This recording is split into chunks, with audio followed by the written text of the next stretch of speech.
যুক্তরাজ্যের বেশ কয়েকটি বিশ্ববিদ্যালয়ে ভিসা বাতিলের হার হঠাৎ বেড়ে যাওয়া এবং কঠোর অভিবাসন নীতির কারণে বাংলাদেশ ও পাকিস্তান থেকে শিক্ষার্থী ভর্তি সাময়িকভাবে স্থগিত করা হয়েছে। ফিনান্সিয়াল টাইমস জানায় অন্তত 9টি বিশ্ববিদ্যালয় এই দেশকে উচ্চ ঝুঁকিপূর্ণ হিসেবে বিবেচনা করছে।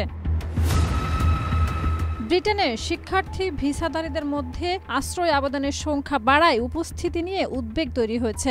সাবেক সীমান্ত নিরাপত্তা মন্ত্রী ডেম অ্যাঞ্জেলা ইগল সতর্ক করেছেন যে ভিসা ব্যবস্থাকে যুক্তরাজ্যে স্থায়ী হওয়ার গোপন পথ হিসেবে ব্যবহার করা গ্রহণযোগ্য নয়। চেস্টার ইউনিভার্সিটি পাকিস্তান থেকে 2026 সালের শরৎকাল পর্যন্ত ভর্তি স্থগিত করেছে। উলভারহ্যাম্পটন ইউনিভার্সিটি বাংলাদেশ ও পাকিস্তান থেকে স্নাতক পর্যায়ের আবেদন বন্ধ রেখেছে। ইস্ট লন্ডন, সান্ডারল্যান্ড, কভেন্ট্রি এবং অক্সফোর্ড ব্রুকস বিশ্ববিদ্যালয়েও একই ধরনের সীমাবদ্ধতা আরোপ করেছে। লন্ডন মেট্রোপলিটন ইউনিভার্সিটি জানিয়েছে তাদের ভিসা প্রত্যাখ্যানের 60% বাংলাদেশি আবেদনকারী হওয়ায় দেশটি থেকে ভর্তি আপাতত বন্ধ।